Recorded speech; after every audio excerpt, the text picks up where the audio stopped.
Kalimang? Ano na, para rin kayo ba? Kaluag lang ba? Isma.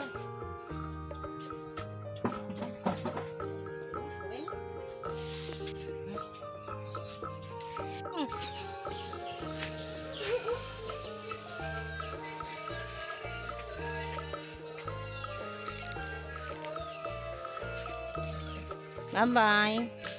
Oh, bandul pa. Nandun na si Dodong. Oh. Si Christine aalis na. Mamasada na. Ngayon. Cellphone mo, makontak. At si Angkor Rick ay naghihintay ng kape doon. Tingnan nyo. Ubos talaga yung aking tinda. Ngayon ding umaga si Dodong kumuha din ng spera para sa ano doon niya, candle. Magbili siya doon kasi may project silang ginagawa. Tapos nanghingi sa akin ng pera din, 40 pesos. So wala na, naubos na talaga aking tinda. Grabe man, si Kanwik pa lang ng school, ubos na ang aking paninda. Ay, at sa ngayon, ako lang mag-isa dito. Tapos naghintay si Lolo Orek ng kape. Magbigay ako doon ng kape at tinapay. Para mamaya na siya ang 11 kakain ng kanin. Mag-budget kami. Tinapay. So, good morning. Good morning. Alas 6 pa din hanggang ngayon. Kasi early 6 lang Dodong umalis. Pati si Chris. Kahapon si Chris umuwi ng walang income kasi ulan. Sobrang lakas ng ulan. Kaya yung bigas kinuha sa tindahan. Halos lahat. Minsan ganyan talaga ang buhay, pero minsan din okay naman din, maka-income naman din siya ng maganda-ganda. Ngayon po masakit ang aking ulo kasi medyo may sipon kasi ako at ubo. Noon si Chris hindi pwede makaalis ng ganitong oras, dapat aalis siya ng 9 o'clock. 8 o'clock nga medyo ayaw ko pa. Kasi sinusumpong talaga ako, hindi talaga sabihin na inarte sumpungan talaga ako. Pero ngayon alam nyo, okay. This year, alam nyo, parang maganda. Naging okay ako.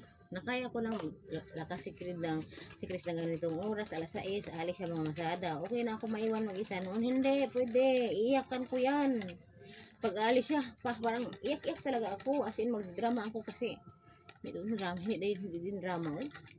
Doon talagang naramdaman ko na natakot ako mag-isa. Maiwan dito mag-isa. Takot ako.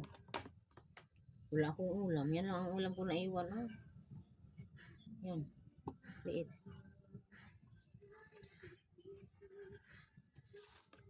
Yan. Gutom na ako. Inom kasi ako ng gamot ngayon. Yan. Kape at tinapay. Ihatid ko doon kay Uncle Rick. So ayan, nadalhin ko pa din kayo. Pupunta tayo kay Uncle Rick or kay Lolo Rick ni Dodong. Puntahan natin. Alam kong naghihintay na yan. At ngayong oras na yan ay alas 6 pa din yan. Pasensya na kayo sa aking pagbibideo kasi medyo medyo shaky ang aking video ngayon. Kaya may dinadala kasi akong tinapay at kape. So ayan ang mga aso. Oh. Diyan sila natutulog. So ayan, tingnan nyo ang mukha. Naghihintay talaga. At sinubukan ko yung kumbinsihin na maligo kasi mapanghin na po siya or magpalit lang man ng damit. Ayaw. May damit yan dyan siya dinadala ni Dodong pero ayaw niyang suotin. Hindi ko alam kung anong nangyari sa kanya basta ayaw niyang suotin. Kaya pa niyang. So ayan, tapos ko nang dalhan ang kape si Lolo Rick. Tapos ko nang nadalhan. Tapos ngayon, marami akong hugasing plato. Say, gawas! Say, gawas! Gawas, mga iro, gawas! So, say, pahinga muna ako konti kasi ang aga kong gumising kanina. Ngayon po ay, hindi pa din 7, alas 6 pa din. Kaya mamaya ulit. Hi! Lakas na naman ang ulan. Katatapos ko lang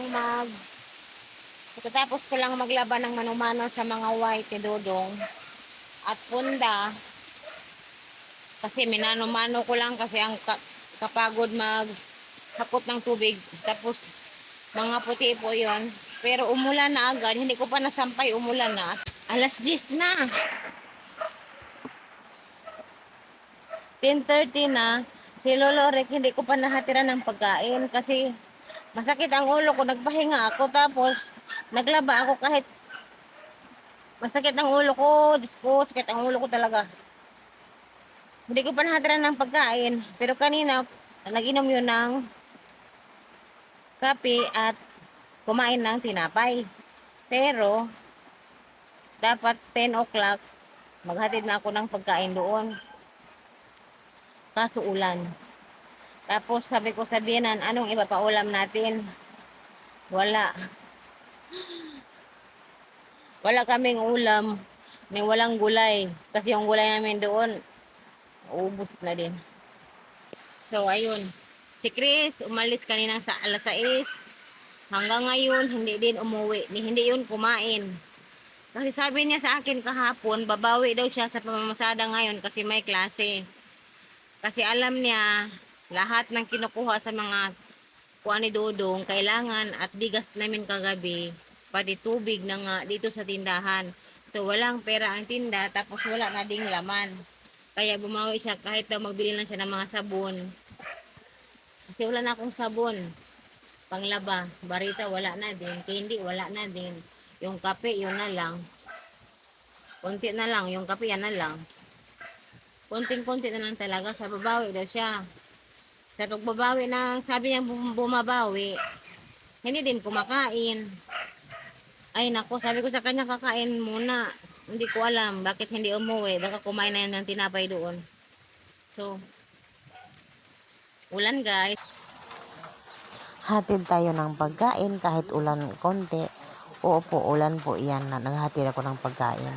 Medyo malakas-lakas ng konti pero kaya pa naman. Nababasa ng konti pero okay lang.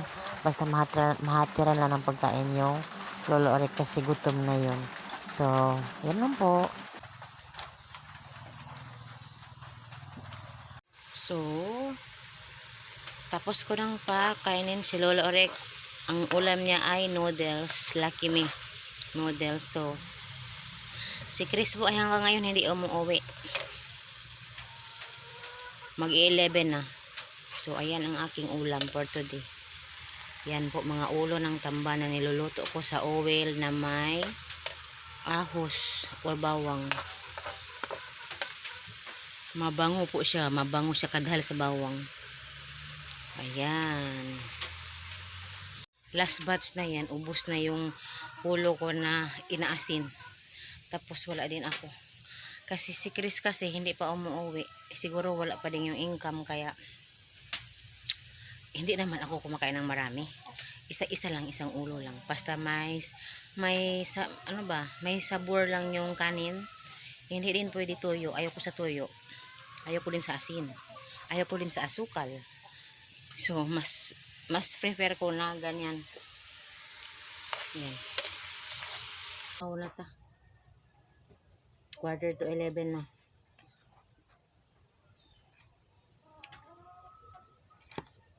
Isang ulo lang. Masarap. Totoo lang, masarap siya sa akin.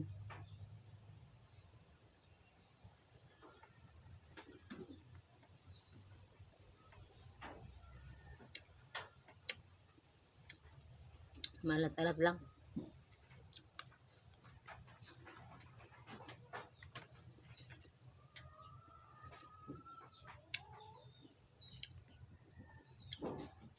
Mamaya-maya, pag wala na talagang ulan, maligo ko. Sa mukha, unsa ko.